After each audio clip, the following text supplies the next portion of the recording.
Hello and welcome to Stories Around the Fire. Tonight's guest is Abby Warren.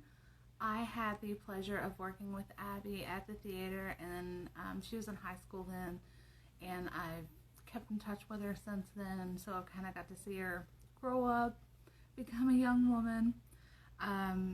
She's a recent grad, and we're going to talk to her about what she's pursuing a career in, how things have been for her since the pandemic, and more stuff. So stay tuned. Let's get her connected.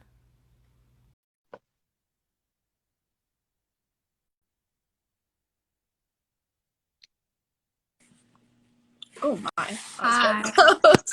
Hi. How are you? How are you? I am great. Thank you so much for doing this. I know you're probably super busy. Less so than you'd think. Really? Yeah, Well, tell us a little bit about that. Tell us about who you are and what you're doing in life right now. sure. So I'm Abby. I just graduated from Indiana University with a bachelor's degree in neuroscience. So big into science. Um, Wow.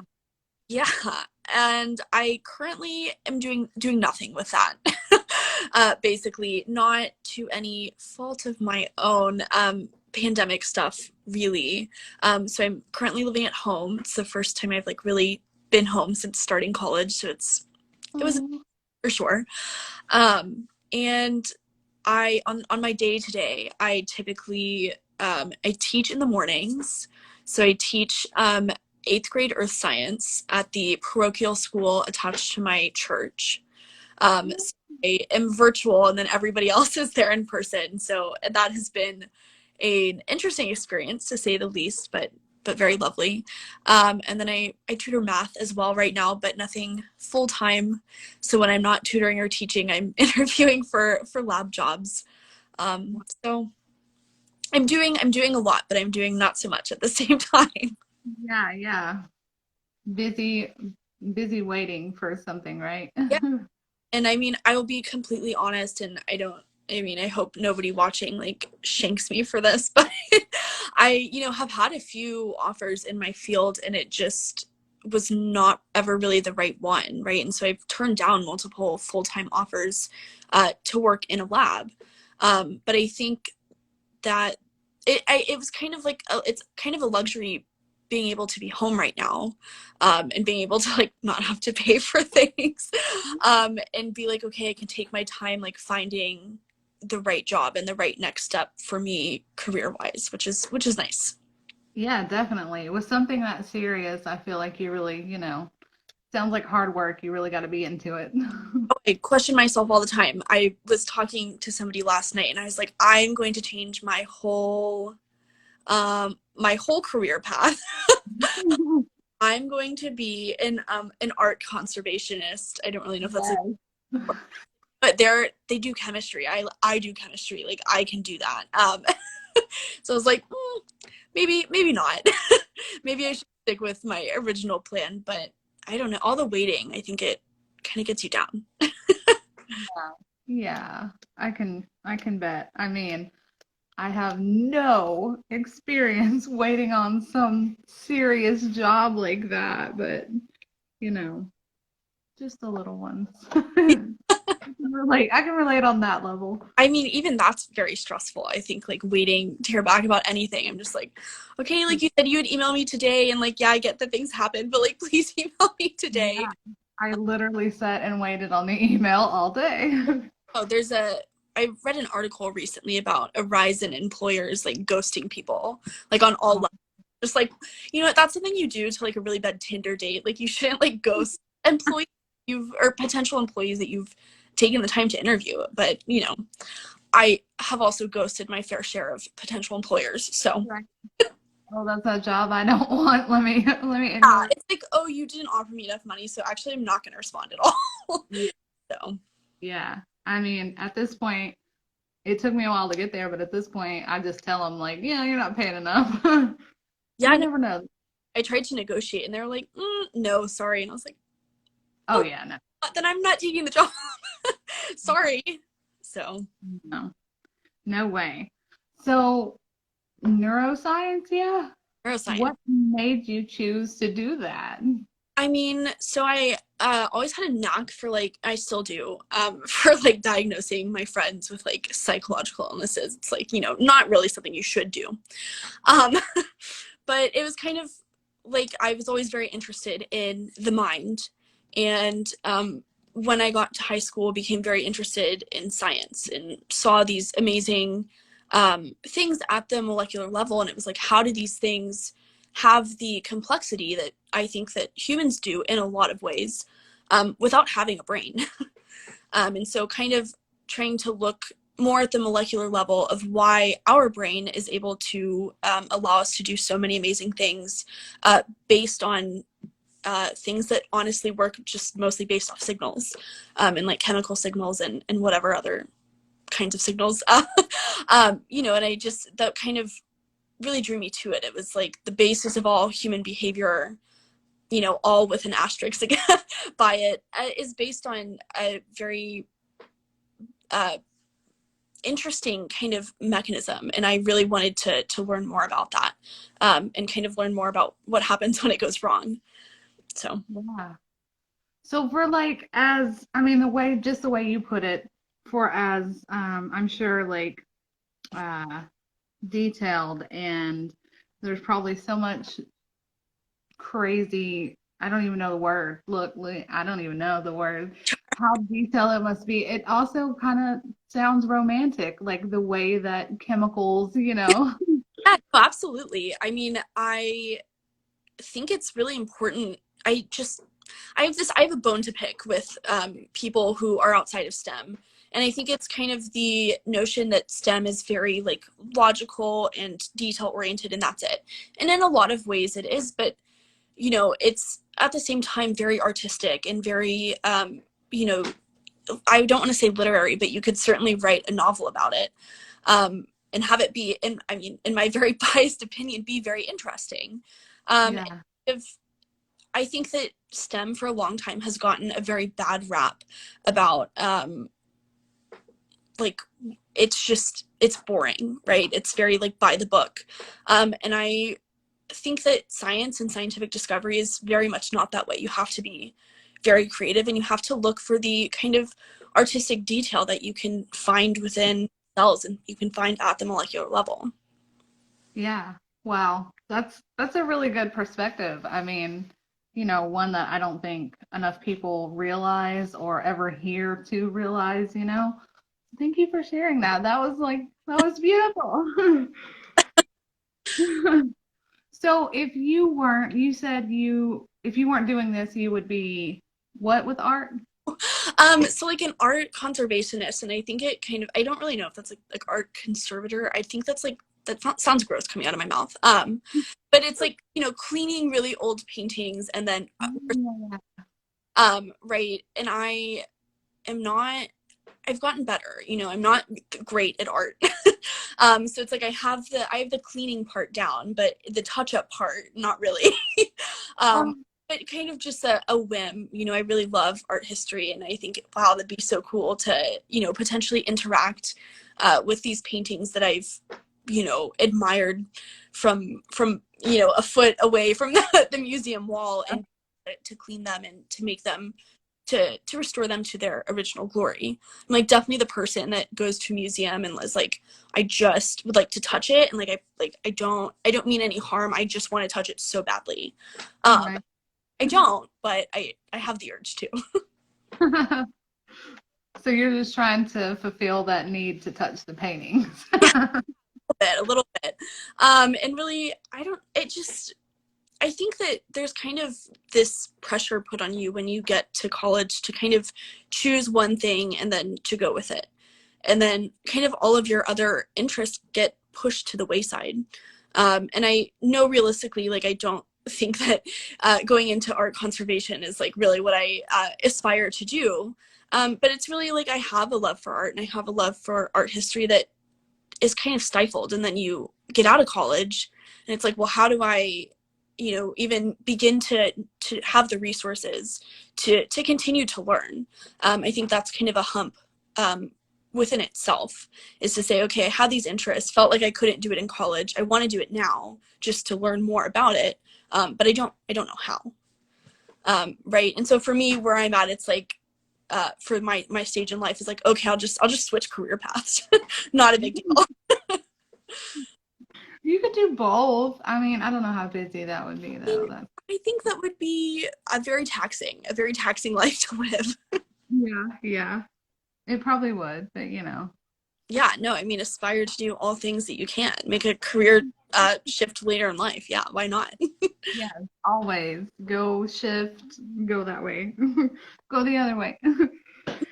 So you said you're teaching and you're doing like virtual teaching. How has the rest of your life been affected by the pandemic?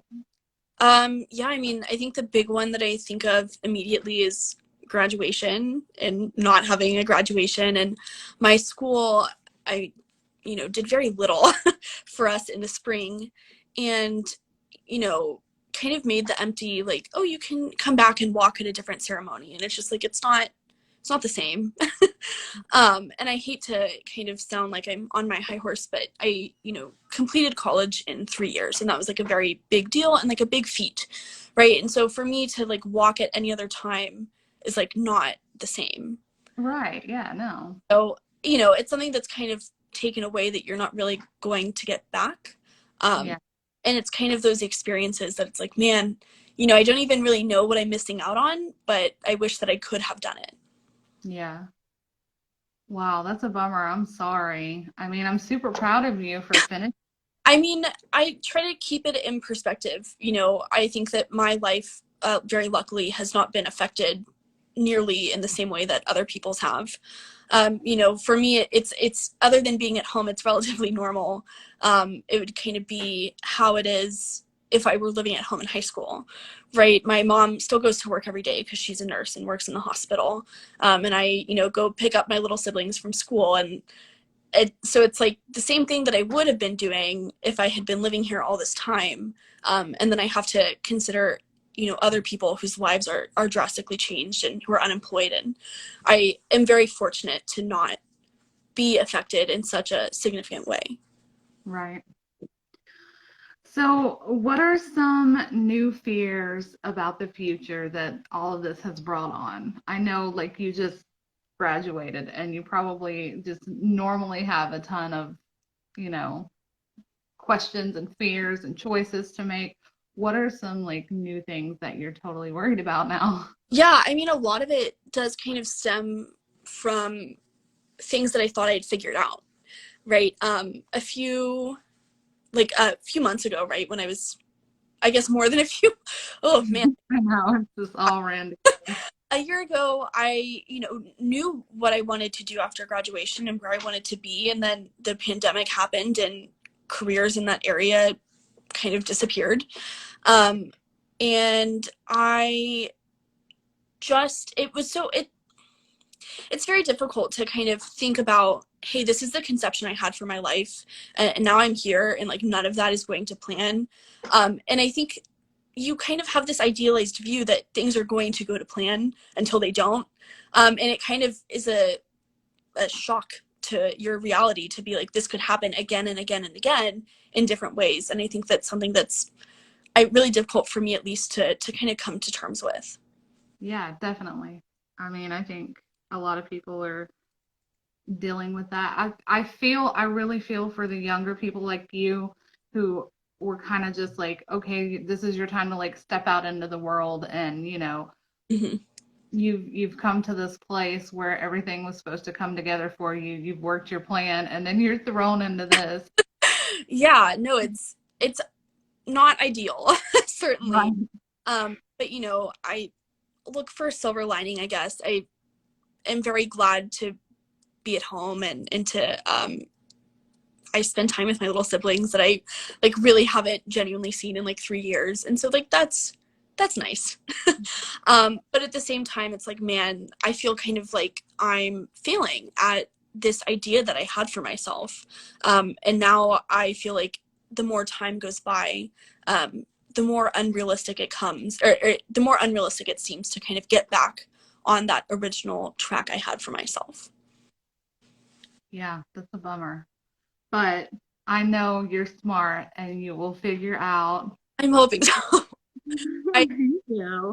know imposter syndrome is very real. I mean, somebody taught us about it in like a class I took my freshman year of college, and I was like, I don't experience this at all. Like, this is so stupid. I can't believe that we have to like we're having a whole like 1 hour class on this, that I've never heard of. I think that's ridiculous. And now I'm like 3 years later, I'm like, okay, I I get it. I understand. Like, that is very real, and it's something that I have to kind of combat on a daily basis, and it's exhausting.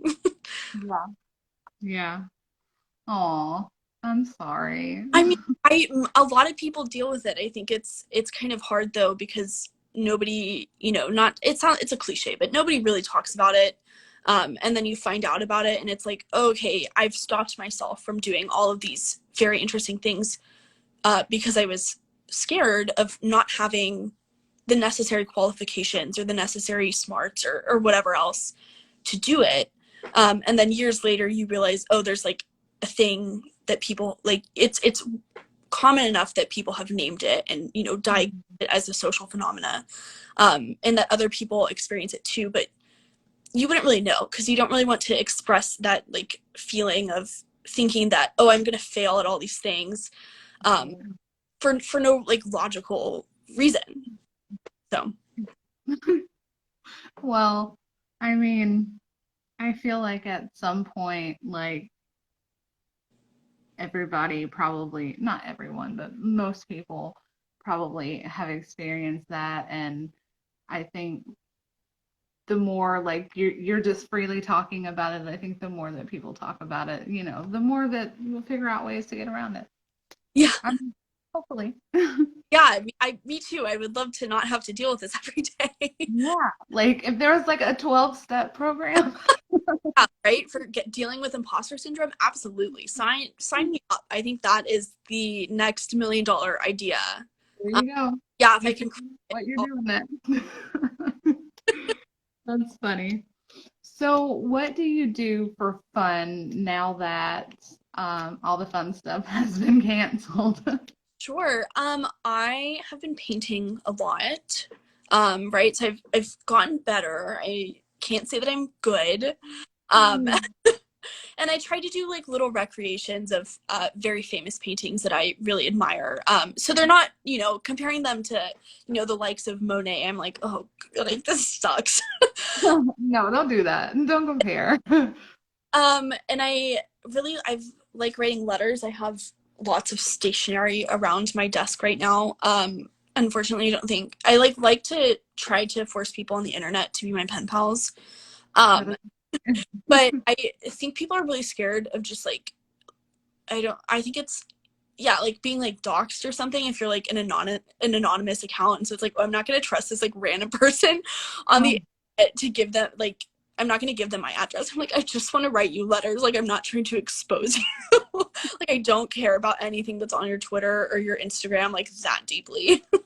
Right. That's funny. Well, I mean, that sounds like a project in itself. Yeah, trying to find people to like actually write letters to and use the stationery that I bought. That's funny. I like that idea though. I mean, back in my day, no. It's nice. I mean, it kind of sounds like um, other, you're spending time with your family, you're writing handwritten notes. I mean, Yeah, you've been back in time. the olden days, really return to my roots. um, I funnily enough, one of my friends last year, so I guess for my birthday, so almost a year ago, gave me a wax seal kit. So my letters come complete with wax seals. Wow. So So you're it's an experience. It takes time. it's a whole piece of art to Oh, receive a letter from you. That's awesome. So, what is a hidden talent that you have? oh I man. mean, you kind of just went through a whole lot of stuff, so. Hey, I think my hidden talent is like I'm really good at singing in the car. Really? Very specific to being in my motor vehicle. It doesn't really, it's not as good anywhere else. But I don't know, it's very enjoyable. Sometimes I'll like go on really long drives, which is kind of harder now.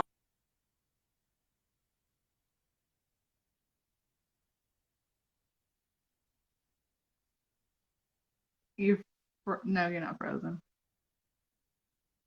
Let me see. I can't hear you if you're saying anything. Are you still there? No? No sound? I can't hear you. Okay, let's get her back. We'll get her back. There she is.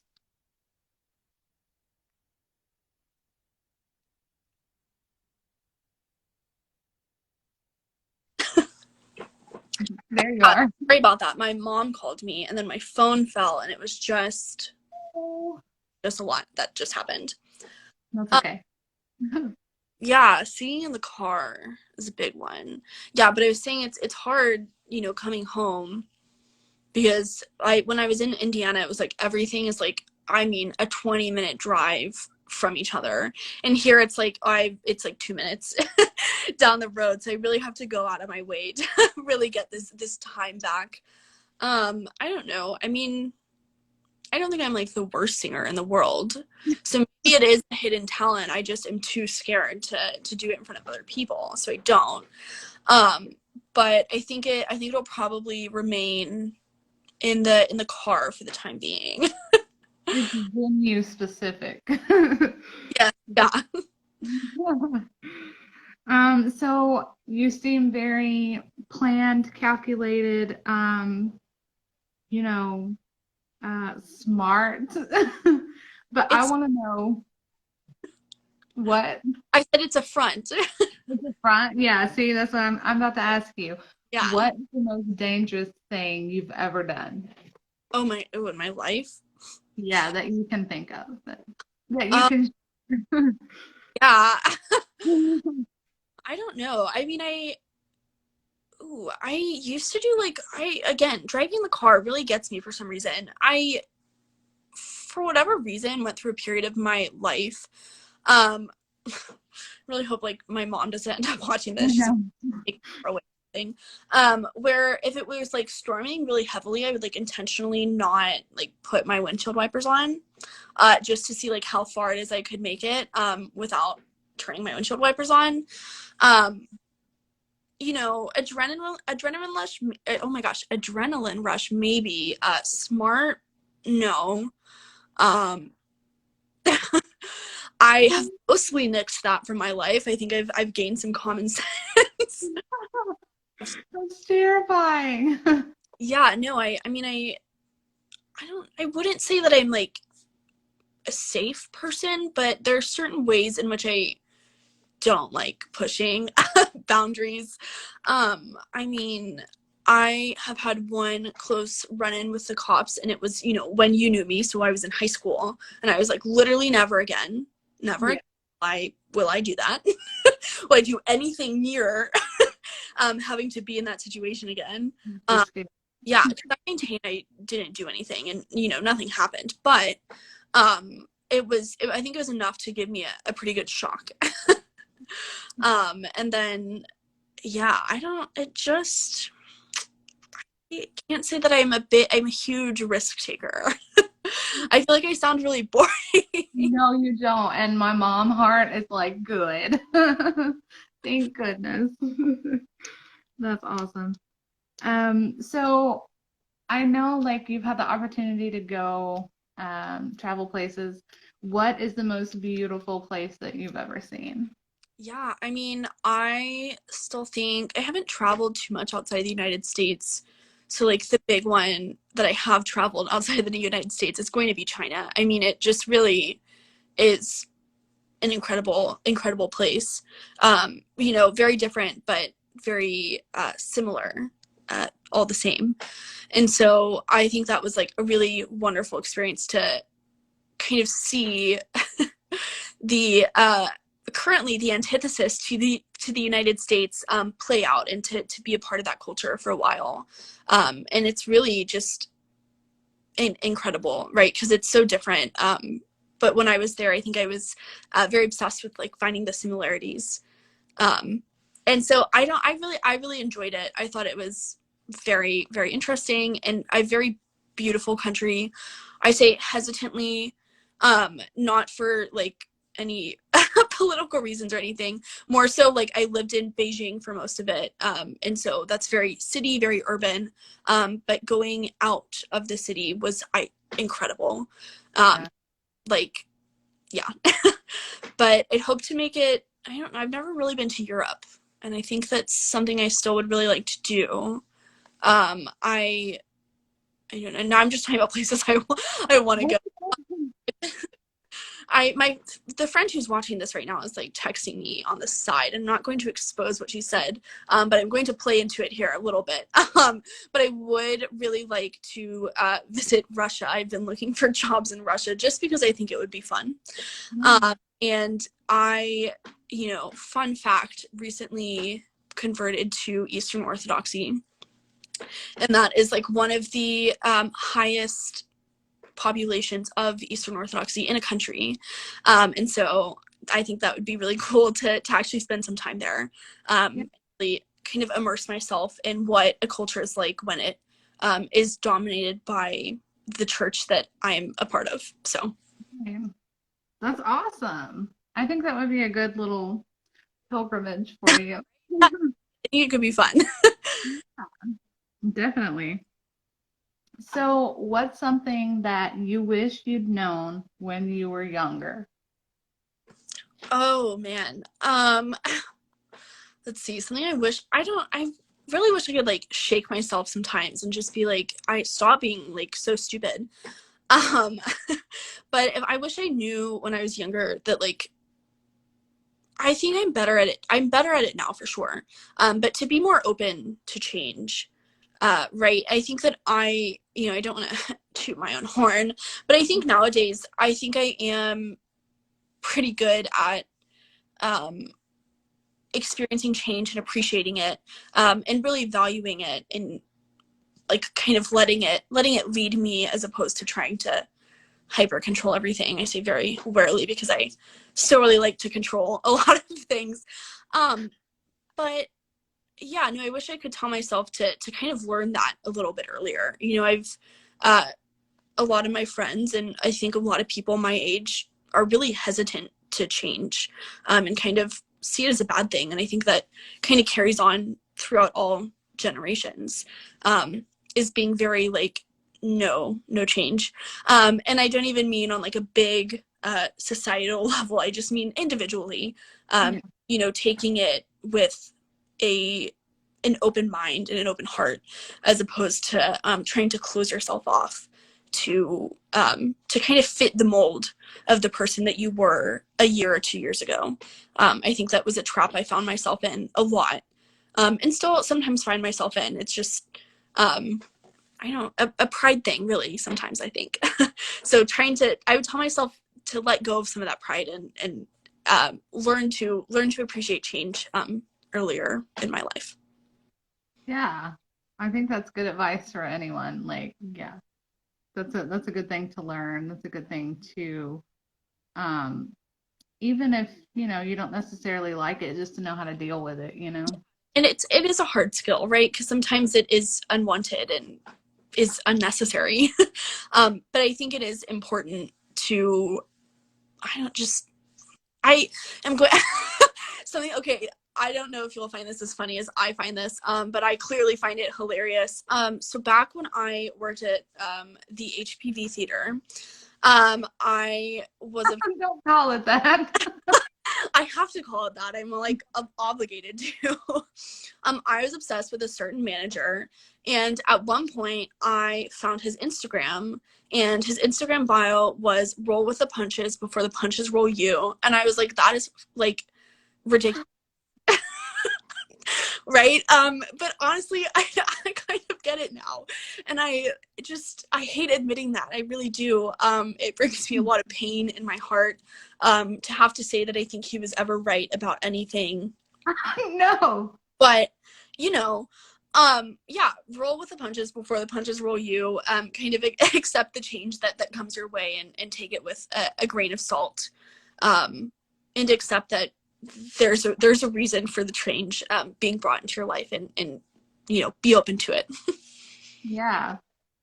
I am curious. Like, I think I know who you're talking about, but I'm like, oh, I think I'm blanking on his name. what? I said I think I'm blanking on his name. What do you mean? Like, I can't remember his name. Oh, then maybe I don't. No, Maybe I think you do. I think it's just like escaping me right now because I don't want to like admit it in you case. said it was a manager? Yeah. Like the manager. Oh, oh. Okay. Yeah. So I don't know what he's doing now. Yeah. So, yeah, I will just give you this little piece of information. I went back um and there was so much change for the better, and I was so impressed with how it was when I went back. Like I was expecting to walk into the same thing that I had left, and just to walk back in and like see like adults, it was like wow, and honestly I had to kind of like adjust to where I was coming in from. I had like guard up, like I was like we're not doing the. So yeah, a lot of change Yeah. and growth from that person. Yeah, I haven't been there in a while. I It's closed, like I did see that the other day. Like forever and ever, or indefinitely, like maybe. I yeah. doubt, because they go in and out I throughout the. don't really know what else to go in such a large space in that shopping center. But I have had to release some of my distaste. So my little sister has one of her like very best friends. Her dad is like one of the owners of that particular shopping center, and I'm like, oh god, that just brings back terrible memories. Oh, I Yeah, mean, not of working there, of like the owners being you know not the best.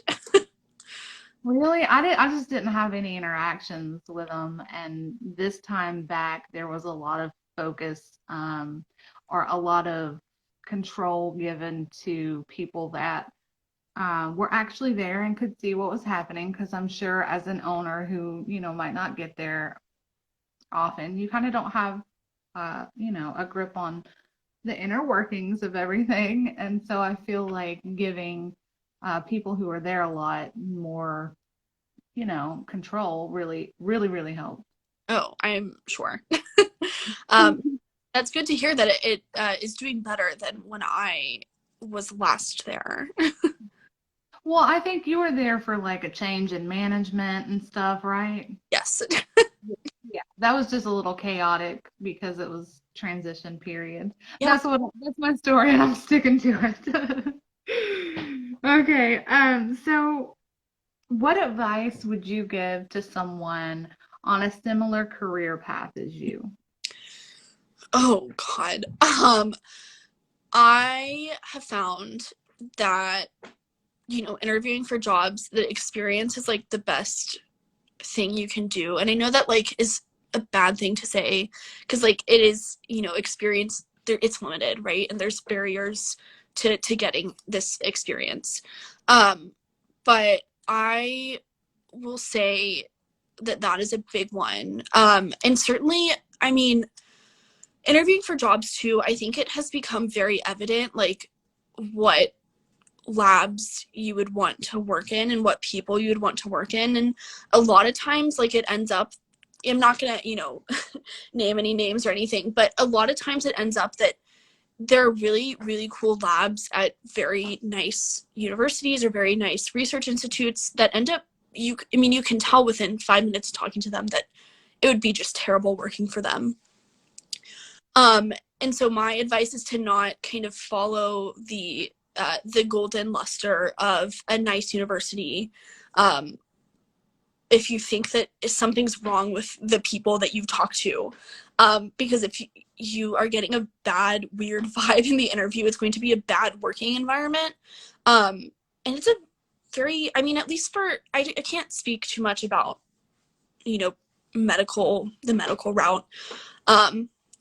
But it's a very stressful job, right? I was talking to somebody about it yesterday, and it was like you get results like basically every other day. You know, sometimes it does take a little bit longer to see the end results of an experiment, but it's not really like any other kind of job path where, or I'm sure there are other things like this. I can only speak about what I know though, where it's like you're constantly being evaluated based on like things that are either right or wrong, right? Like your results are either good or bad, you know, and it's not, oh, you get the wrong results because you don't know what the results are going to be, but more so that like if I do a particular, like a Western blot, which is like an assay for protein evaluation, if I do a Western blot poorly, like it's going to be obvious and we aren't going to be able to use the results, and then you kind of have to start over.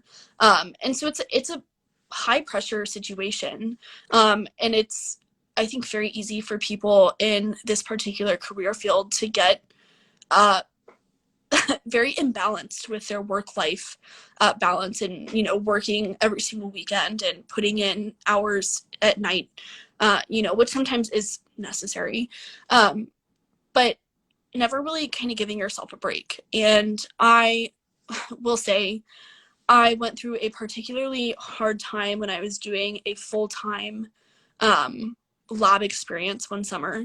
And I, truthfully, to no fault of my lab, I think they were a very supportive group, but lots of stuff going on. And certainly the lab work played a role in it. And I remember very distinctly, I think my friend said this to comfort me. It was, you know, not discomforting, but it was a little bit worrisome. It was like, hey, like, you don't have to worry about people judging you or people thinking that you're weak. Because like it's happened to a whole bunch of other people in this particular graduate program. And it's like, you know, I want to err on the side of as little details as possible, but like if that is such a big issue in like one school and one graduate program, that's a huge deal, right? And it shouldn't be, oh, it's okay, nobody's going to judge you. Like it's happened before. It should be, you know, am really sorry that, you know, whatever happened, you know, people will be supportive, but not not, oh, it's happened before, so it's okay. Right? Like it should not be that way. Right. And so I think really you kind of have to have a good head on your shoulders, to know how to establish boundaries in your workspace. A lot of times you get to a lab with a very old PI who hasn't done lab work in 25 years.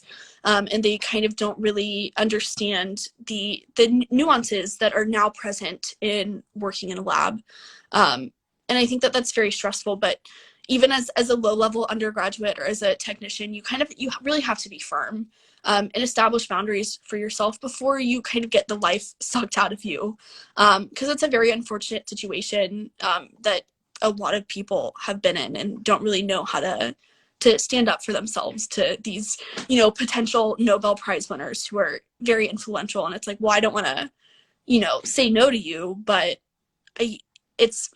so kind of, in short, being able to kind of recognize that and to know going into it, how to establish your boundaries. And a lot of times that starts with, you know, not taking a job at an Ivy League university where the lab professor, you can tell, is like terrible.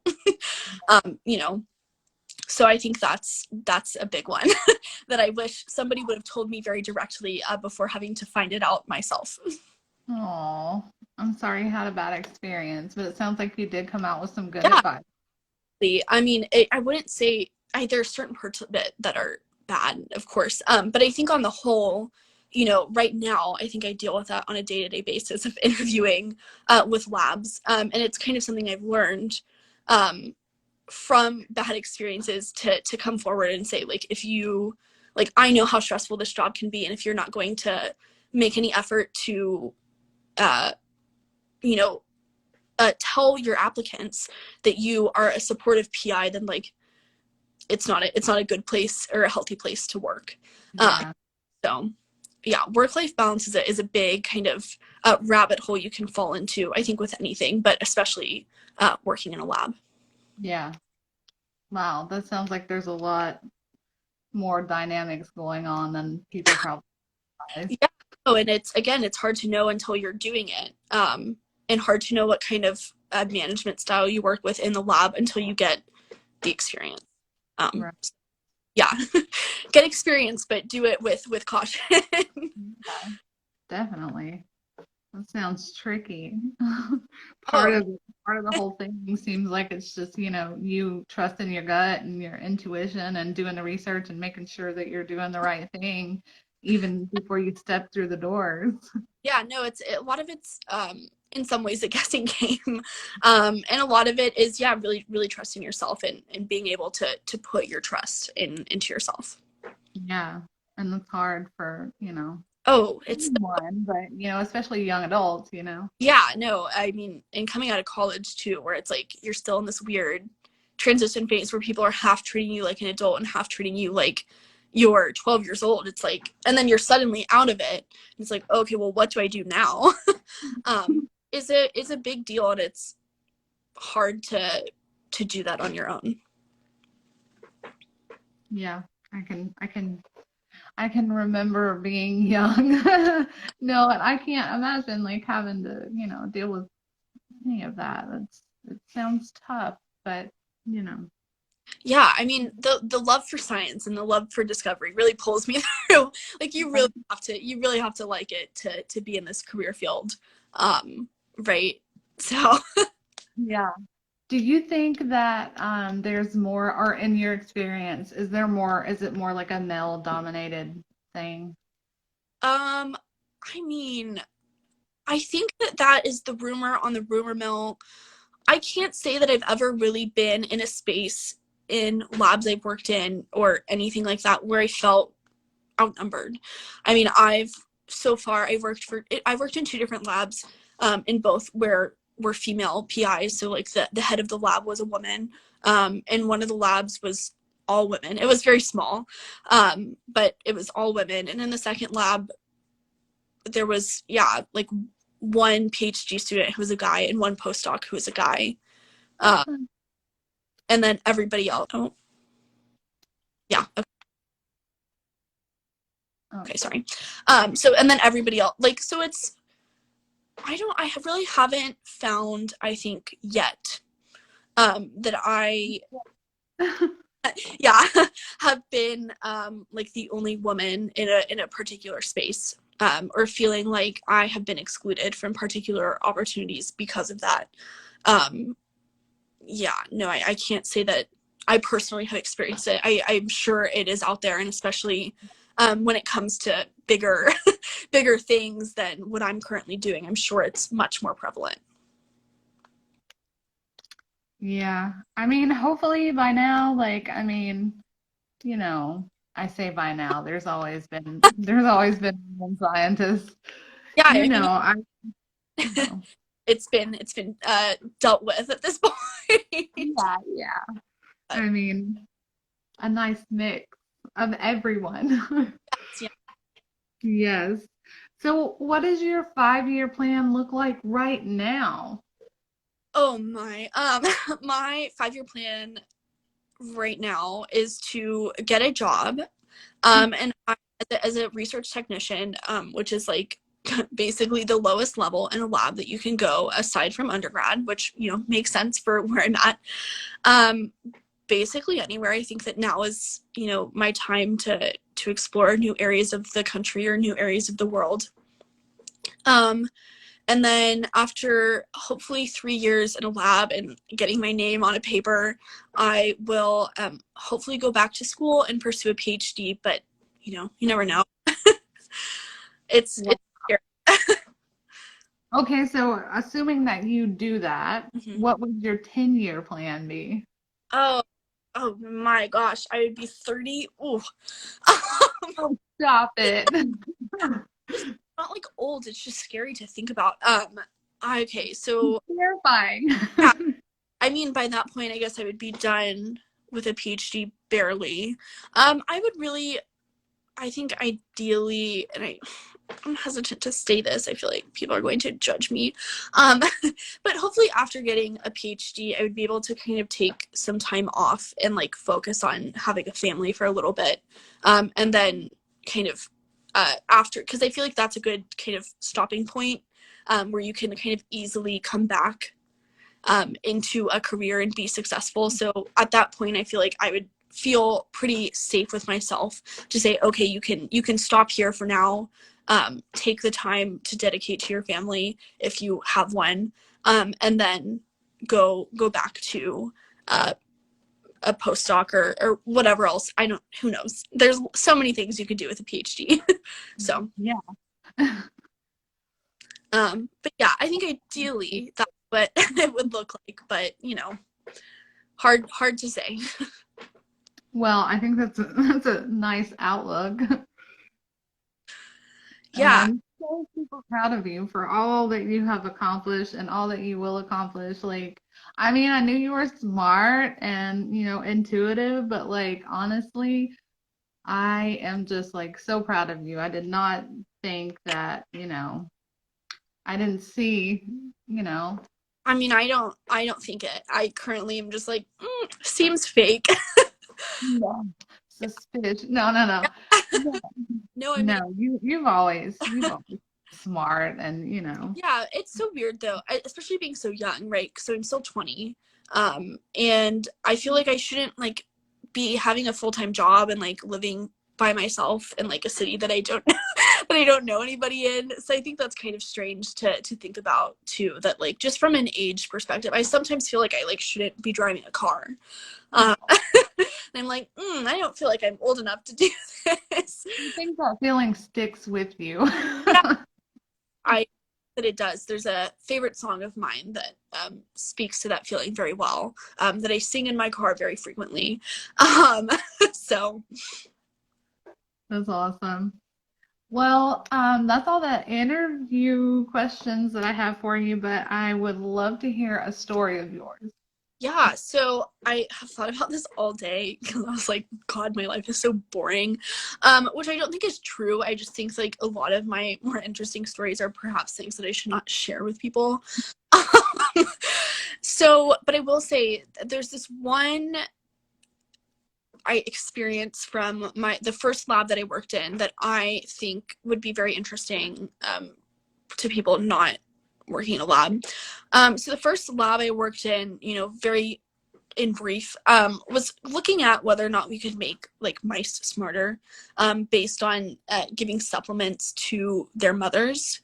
Um, so right, and then it ended up kind of transforming into looking at the breast milk of the mice, and then we eventually landed in giving supplements directly to the mice, because there were particular things in breast milk that we saw were changed with exposure to male pheromones, which is the like kind of romance thing. Humans feel it too. You just wouldn't know, or they experience it. They smell those pheromones, right? And so that's kind of the main project that I was doing, was trying to make these mice smarter, trying to figure out if we could make them smarter. And so one thing that I was doing for that was this thing called the Morris Water Maze, which is a behavioral task for mice specifically. I'm sure you could do it with other animals too, but it's a large tub of water that we put paint in so that you couldn't like see through the water, like it was cloudy water.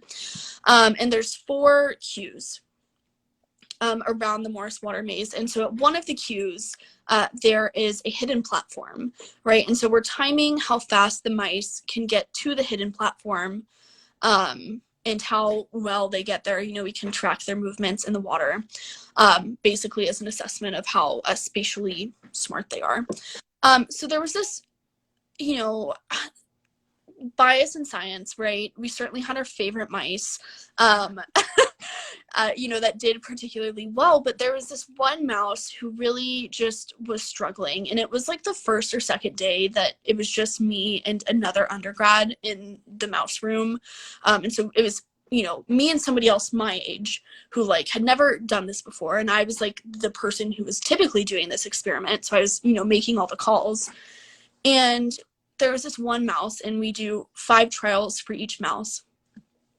And she just was so small and so weak, and it got to trial 5, and this poor mouse almost drowned, and I was like, oh my God, what do I do? Right? Because if we interfere and we save the mouse, then the results have to be thrown away for that whole cohort. Or do I just, let the mouse drown into the cloudy water where I'm like not able to find it at the bottom of this like kitty tub of water. And so that was like a very stress-inducing experience, right? To first, not even know that like mice could swim, and then to like do experiments on it every day. And then, when you're finally like shoving the boat out by yourself, having one of these mice drown almost, which I just had never happened before. And I was like, oh my God, what do I do? Very luckily, like right before we were about to scoop that little mouse out of the water, she found the platform. And I honestly have never been so relieved in my whole life. I was like, at this point in my life, do not hold the critical thinking skills and decision-making skills needed to decide what to do with this mouse. I don't know. So it was very lucky that she found the platform in the nick of time, really. So Wow. Oh my goodness. I'm so glad she did. Now I'm like, was she cute? they're very cute. I hate talking about how cute they are because we have to kill them all. Yeah, sorry. But it's you get over it eventually. I hate to sound like a psychopath, but you kind of do. You kind of have to make crude jokes along the way, and it's a cope, really. Right, they are pretty cute mice. They weren't like the gross like white mice with like the red eyes. They're like little brown mice, and so it's even harder to have to deal with like cute mice, and it's like, oh, am I gonna let this mouse drown? Like, to kill it later is really an experience. That was a learning curve for sure. Wow, that's a bummer. Yeah, no, and you have to do like a lot of training about animal sensitivity to like, make sure that you're not a psychopath and you're not just doing lab work so that you can kill animals. So it's like a lot of it is like, yeah, we have to respect them as animals, which, absolutely, like I absolutely agree with. But it's like, God, like we really have to have training for this. And like, I, sometimes would probably find it easier if I did not think of this as a living being, because it's very difficult and it's very like taxing. I think when you have to consider that at every like instance, it's like, yeah, this one eventually is going to get its head chopped off, and it's like, wow, that really is a bummer on your and then doing it every day, it's there's a lot going on there. Yeah. I know I read something because Ember used to want to be a veterinarian, and I read up on it, and there was a lot of stuff about like their mental health not being great. Like they suffered like depression and, like higher rates of suicide and stuff. And so I was like really kind of like not trying to talk her out of it, but, however you can like gently tell an 8-year-old that, hey, this is kind of a bummer job sometimes. And, No, absolutely. It's like something that you don't really think about. It's like you think about, oh, like how fun I get to work with mice, which sometimes is not very fun. They do bite. It does hurt. Right? But you don't really think as far as, oh, we have to sacrifice these mice at the end. You have to call it that. It's like, oh yeah, we sacrifice them, for the science. It is a taxing experience, and again, it's just like not something that you would ever consider. So it's a little dark. Yeah. I did leave that lab. I ended up moving to cancer research. So I was like, I think I like the cells a little bit better. They're temperamental in a way that I can predict, unlike I could never have predicted that this one particular mouse was going to drown in the 2 minutes it was in the water. So That's rough. I'm glad she made it out though. oh I yeah, I don't think I would be able to tell that story if she like ended up like drowning or dying. And so she died. Yeah, we actually didn't save her. Like it was not a success story, but it really was. Like on my life, I'm not just making up the ending. It was actually like a Oh no, that's great. That was a good story. That is probably the only lab mouse yeah. story that I'm gonna hear. Okay, so it is time for a game. Have you ever played Scattergories? Oh, I don't know. I think I've heard of it, but I don't think I've ever actually played it. Okay, I don't know why I asked that because this game is not Scattergories. It's just similar to it. Okay. So basically, I'll give you a category, and whatever the category begins with, like whatever letter that it begins with, you give me something in that category that begins with the same letter. Okay. Okay. Does that make sense? Yes, I'm just like worried that you keep talking about how smart I am. I think it's all going to come out right now. Ability to do, trivia is not a measure of intelligence because I'm great at trivia. All right, so your first category is food. Food. French fries. Nice. City. City. Uh, Cincinnati. Country. I almost said California. Oh my god. China. My god. That's where it gets you. That's Yeah. California. I mean, might as well be a country. It might be soon. Furniture. Futon. Nice. Plants. Uh, a. I like had something and it went away. A petunia. Song. Oh fuck no. Somewhere Only We Know by Keen. Oh, that's a great song. Movie. Oh man. I don't. I never seen it. I'm gonna go with Mad Max though. Okay. Book. Book that starts with a B. The Bible. Dang, girl, you're dropping the Bible out. Okay. It's a book technically. Super popular book. Car. Chevy. Girl, where you from? Talking about Chevy.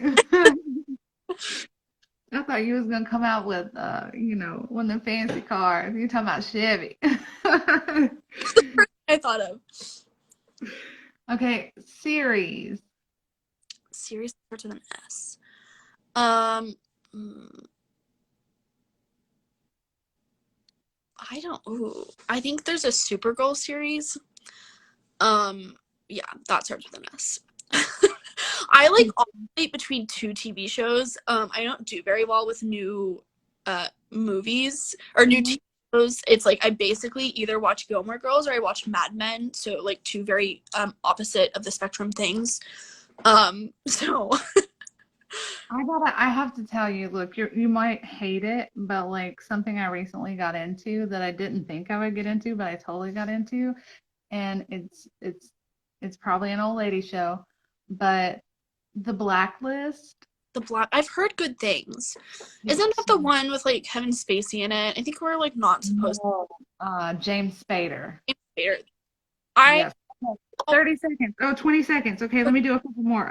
Perfume. Oh my God, I don't know. Prada perfume. Candy. What? Candy. Oh, candy. That starts with a C. Oh Uh, my gosh, thank you so much for doing this. We got 5 seconds left. oh God. Thank you so much. You're so